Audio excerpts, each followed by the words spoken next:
Hello friends, welcome to my YouTube channel. So friend, आज का जो हमारा टॉपिक है उसका नाम है सेंटेंस।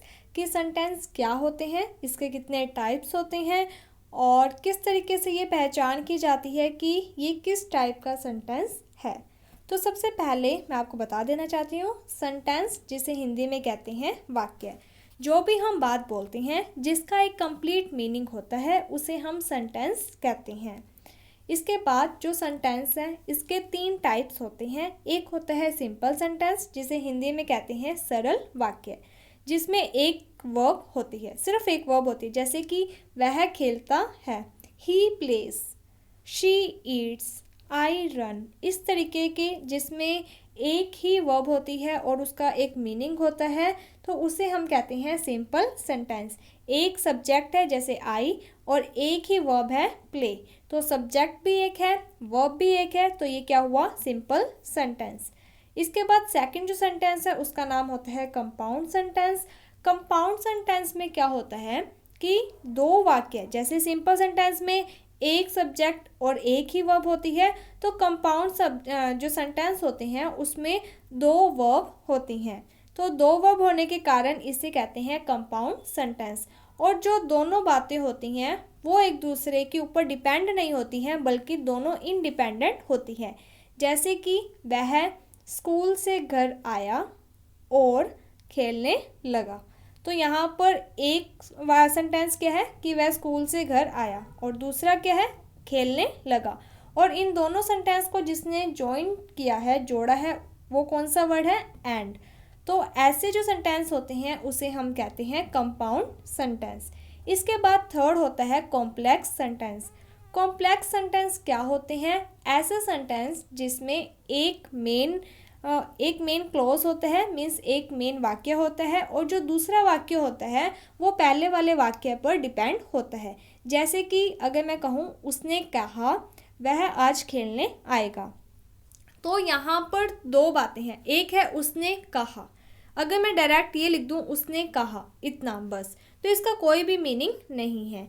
लेकिन अगर मैं ये बात लिख देती हूँ कि वह खेलने आएगा, कि वह खेलने आएगा, तो इस पूरे सेंटेंस का मीनिंग है। तो वो चीज़ है कि अगर एक सेंटेंस में एक ही वर्ब है तो उसे सिंपल सेंटेंस कहते हैं। अगर एक सेंटेंस में दो वर्ब हैं तो, और ये जो दोनों वर्ब हैं, दोनों बातें हैं, जो दो वाक्य हैं, वो अपने आप में क्या है कि पूरे हैं, पूर्ण है, डिपेंडेंट नहीं है, इंडिपेंडेंट है, और वो किसी वर्ड के थ्रू जुड़ रहे हैं, तो उसे कंपाउंड सेंटेंस कहते हैं। कौन कौन से वर्ड्स होते हैं जिसके थ्रू ये जुड़ते हैं, तो इसके लिए आपको ध्यान में रखना है फैन बॉय, एफ से फॉर, ए से एंड, एन से neither nor, neither nor, never the less, इस तरीके के वर्ड्स आते हैं। बी से बट, ओ से और, अदरवाइज, वाई से यट, और एस से स्टिल। ये जितने भी वर्ड्स मैंने बोले हैं फैन बॉयज़ में, ये सभी जो वर्ड्स होते हैं ये इंडिकेशन होते हैं, संकेत होते हैं कि अगर आपके सेंटेंस में ये वर्ड देखने को मिलते हैं तो इसे हम कंपाउंड सेंटेंस कहते हैं। इसके बाद जो कॉम्प्लेक्स सेंटेंस होते हैं उसमें किस टाइप के वर्ड्स का यूज़ होता है, तो उसमें एक जो वाक्य होता है वो डिपेंडेंट होता है और जो दूसरा वाक्य होता है वो इंडिपेंडेंट होता है।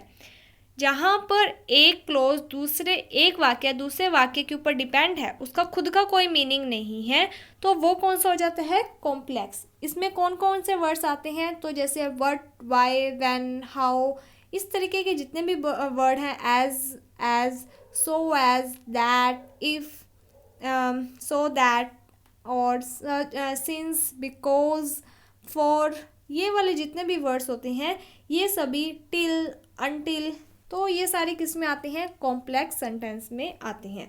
तो मैंने इतना आपको बता दिया है। अब हम देख लेते हैं सेंटेंस की डेफिनेशन, फिर इसके टाइप्स की डेफिनेशन, और अगर किसी सेंटेंस को आपको दे दिया और ये पहचान करनी हो कि ये किस टाइप का सेंटेंस है, तो आप इसके बेस पर ये भी लिख सकते हो। अगर आपका जो क्वेश्चन है वो थ्योरी के अकॉर्डिंग आता है, तब आप थ्योरी में उन वर्ड्स को लिखकर ये बता सकते हो कि ये किस तरीके के सेंटेंस बनते हैं। और अगर डायरेक्ट आपको सेंटेंस दे दिया जाए और उसमें पहचान करनी हो, तो उन वर्ड्स के थ्रू आप पहचान कर सकते हो कि कौन सा सिंपल सेंटेंस है, कौन सा कंपाउंड है और कौन सा कॉम्प्लेक्स है। तो सबसे पहले हम स्टार्ट करते हैं सेंटेंस। सेंटेंस क्या होता है? A group of word that make complete sense is called a sentence. यानी कि शब्दों का एक ऐसा ग्रुप जिसका अपना एक कंप्लीट मीनिंग होता है, तो उसे सेंटेंस कहते हैं। जैसे कि an aeroplane flies in the air. तो यहाँ पर पूरा जो सेंटेंस है उसको पढ़ने के बाद हमें क्या पता चलता है कि एक जो एरोप्लेन होता है वो हवा में उड़ता है। ठीक है, इसके बाद नेक्स्ट है the sun rises in the east, कि जो सूरज है वो ईस्ट से उगता है। तो इसका अपना कंप्लीट मीनिंग है, तो इसे क्या कहते हैं? सेंटेंस। इसके बाद आप लिख सकते हो टाइप ऑफ सेंटेंस।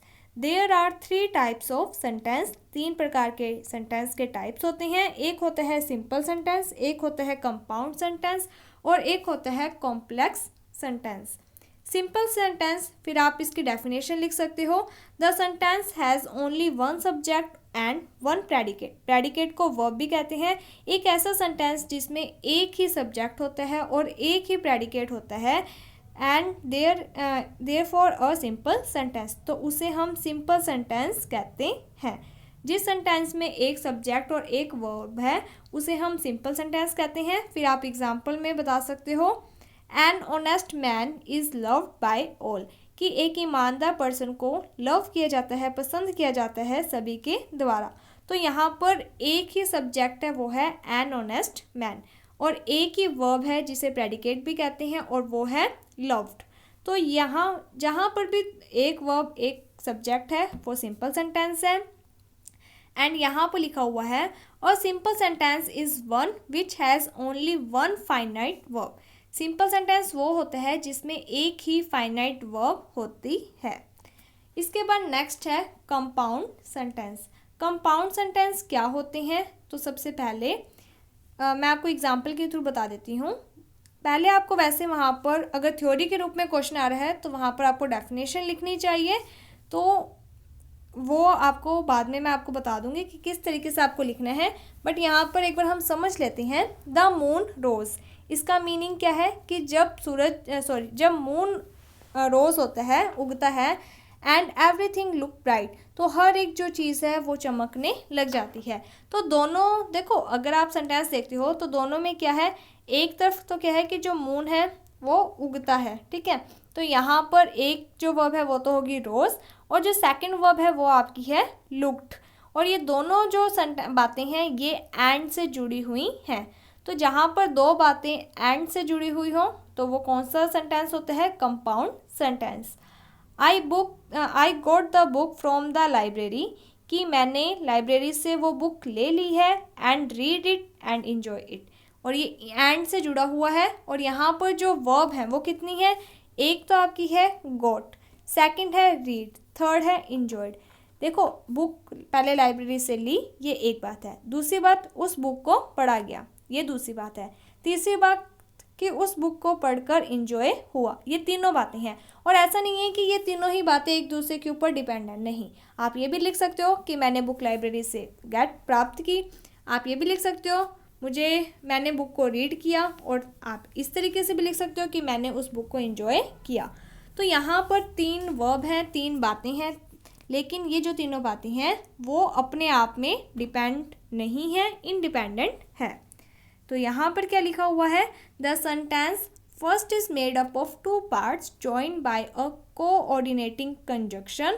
तो यहाँ पर ये कोऑर्डिनेट कंजक्शन से जुड़े हुए हैं। एक ऐसा सेंटेंस जो कि कोऑर्डिनेट कंजक्शन से जुड़े हुए होते हैं तो वो क्या बनाते हैं? तो कंपाउंड सेंटेंस। तो यहाँ पर इस तरीके से द मून रोज पहला, दूसरा एवरीथिंग लुक ब्राइट। ओके, तो यहाँ पर 2 वर्ब हैं। As each subject has a subject and a predicate of its own, कि दोनों ही जो सेंटेंस है उसका अपना अपना सब्जेक्ट है, अपनी अपनी वर्ब है, and is part of a larger sentence each is a close. जब ये दोनों एक साथ जुड़कर बनते हैं तब ये एक सेंटेंस बनता है, अदरवाइज ये अभी अलग अलग होकर एक क्लोज बनते हैं। We further notice that each clause can make good sense by itself and can therefore stand alone as a complete sentence. इसका मीनिंग क्या है कि ये जो दोनों क्लोज हैं इसका अपना अपना मीनिंग निकल रहा है। इन अदर वर्ड्स, दूसरे शब्दों में, each clause is independent to the other, और of the same rank is called a coordinate clause, कि ये दोनों जो क्लोज हैं इनका अपना अपना मीनिंग है, ठीक है।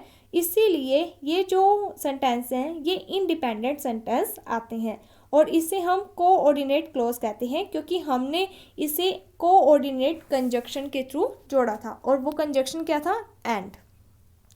इसके बाद यहाँ पर लिखा हुआ है अ सेंटेंस।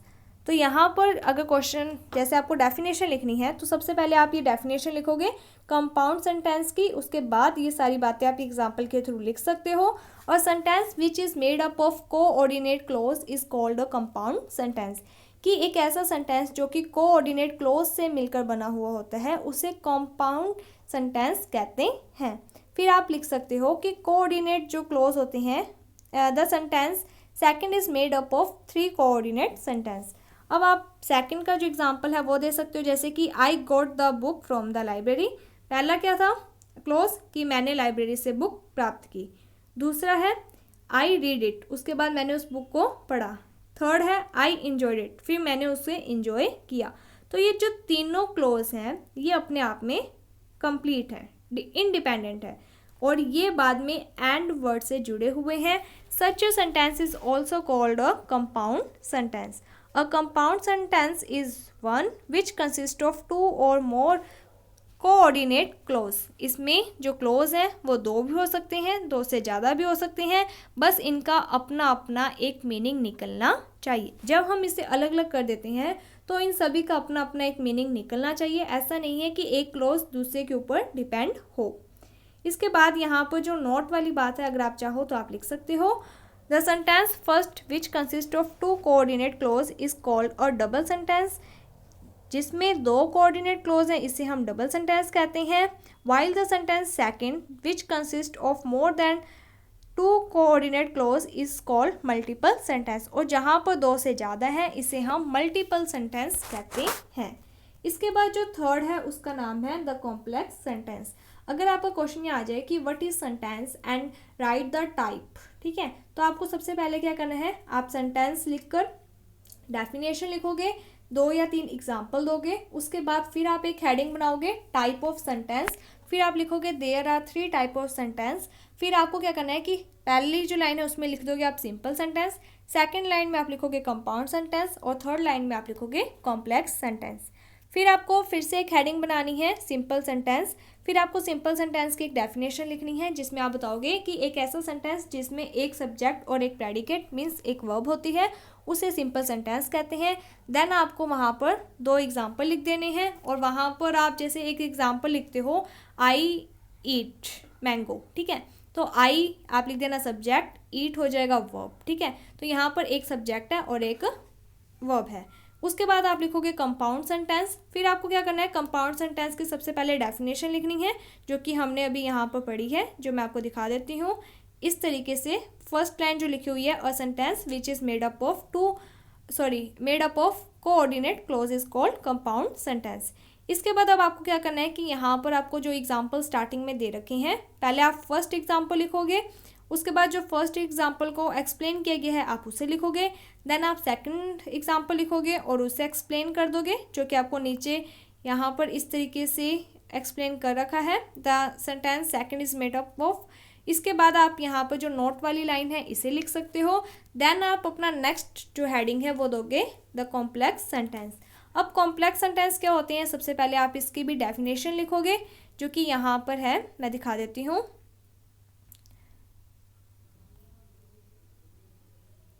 एक सेकेंड, हाँ जी। सो यहाँ पर जो हेडिंग है आप क्या लिखोगे, द सेंटेंस कंसिस्ट ऑफ, आपको दिस सेंटेंस नहीं आपको द सेंटेंस लिखना है क्योंकि पहले आप डेफिनेशन लिखोगे देन आप वहाँ पर एग्जाम्पल्स लिखोगे। The sentence consist of 1 main close, की जिसमें एक मेन क्लोज होता है, एक ऐसा क्लोज जिसका अपना मीनिंग होता है, एंड 2 सबऑर्डिनेट क्लोज, लेकिन कुछ साथ में और भी क्लोज होते हैं जिनका खुद का मीनिंग नहीं है बल्कि वो मेन क्लोज के ऊपर सबऑर्डिनेट है यानी कि डिपेंड है। Such a sentence is called a complex sentence. तो ऐसे जो सेंटेंस होते हैं इसे हम कॉम्प्लेक्स सेंटेंस कहते हैं।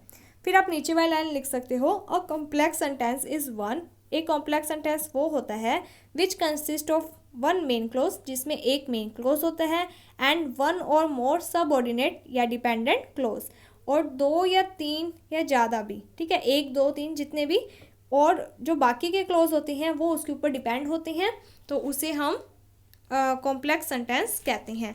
फिर अब आपको यहाँ पर एग्जांपल लिखना है, जैसे कि वी रिटर्न्ड, हम आए, ये तो इसका मीनिंग है।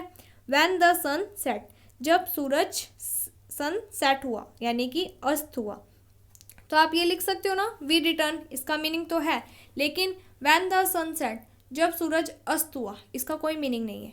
कब तक मीनिंग नहीं है? जब तक आप ये नहीं लिख देते वी रिटर्न। अगर आप सीधा ये लिख देते हो कि जब सूरज अस्त हुआ था, तो इसका कोई मीनिंग नहीं है। लेकिन जब आपने ये लिखा कि हम तब आए जब सूरज अस्त हुआ, तो इसका एक मीनिंग है। तो जो वी रिटर्न है ये तो क्या हो जाएगा, मेन क्लोज, और व्हेन जो वर्ड है, जैसे मैंने आपको बताया था कि जहाँ पर भी when, why, where, if, that, until, till, since, इस टाइप के वर्ड्स दिए होते हैं, तो वो वाला जो सेंटेंस होता है वो आपका कौन सा क्लोज होता है, डिपेंडेंट, ठीक है। एक ये हो गया मेन और ये हो गया डिपेंडेंट, किसके ऊपर, मेन क्लोज के ऊपर, इसे सबऑर्डिनेट क्लोज भी कहते हैं। तो जो व्हेन के बाद वाली पूरी बात है वो सबऑर्डिनेट क्लोज है। इसके बाद यहाँ पर आपको पहले जो पहला सेंटेंस है इसे एक्सप्लेन करना है, जैसे कि the first sentence consist of two parts, we return, एक ये बात, दूसरी व्हेन द सन सेट, जब सूरज अस्त हुआ, as each part has a subject and a predicate of its own, दोनों में सब्जेक्ट है, पहले में वी सब्जेक्ट है तो दूसरे में सन सब्जेक्ट है, दोनों में ही प्रेडिकेट यानी कि वर्ब है, जैसे कि फर्स्ट में रिटर्न वर्ब है तो सेकंड में सेट वर्ब है, ठीक है।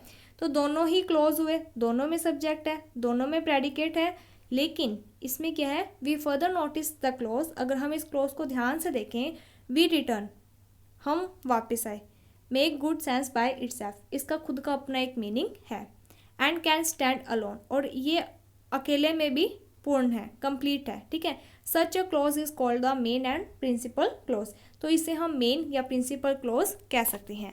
बट द क्लोज, लेकिन जो दूसरा क्लोज है, व्हेन द सन सेट, जब सूरज अस्त हुआ, can not make a good sense by itself, इसका खुद का प्रॉपर एक मीनिंग नहीं है, and can not stand alone, और ये अकेला भी स्टैंड नहीं कर सकता है, ठीक है।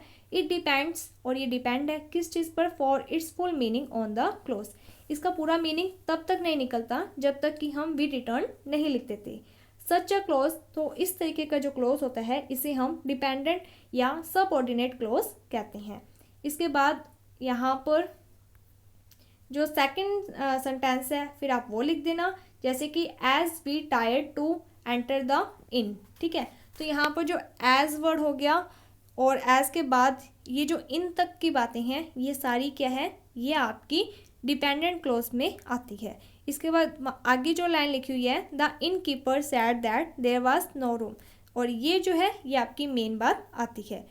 तो यहाँ पर लिखा हुआ है, पहला जो है उसमें लिखा है द इन कीपर सैड, तो इन कीपर ने कहा, इसका मीनिंग है। बट जो सेकंड बात है, as we tried to enter the inn, ये एक सबऑर्डिनेट, जैसे ही हमने एंटर किया, ठीक है, जैसे ही हमने ट्राई किया इन में एंटर करने का, तो ये क्या हुआ, ये एक सबऑर्डिनेट है कि इसका कोई अपना मीनिंग नहीं है। That there was no room, इसका भी कोई मीनिंग नहीं है। तो ये दोनों बातें किस पर लिंक करती है, इन कीपर पर, कि जैसे ही हमने कोशिश की इन में एंटर होने की, इन कीपर ने कहा, क्या कहा, कि वहाँ पर कोई भी रूम नहीं है। तो जहाँ पर that, if, when, where, as, since, ये जो वर्ड्स होते हैं इनका यूज़ होता है, तो इसे हम क्या कहते हैं, ये जो सेंटेंस होते हैं इसे हम सब ऑर्डिनेट क्लोज कहते हैं। तो इस तरीके से आपका जो सेंटेंस का टॉपिक है वो क्लियर होता है। होपफुली आपको ये चीज़ें समझ में आ गई होगी। कोई भी अगर आपको डाउट है तो आप हमें कमेंट सेक्शन में बता सकते हो, आपका डाउट दूर कर दिया जाएगा। अगर आपको ये वीडियो अच्छी लगी है तो like my video, subscribe my channel. Thank you friends for watching my video. Thank you.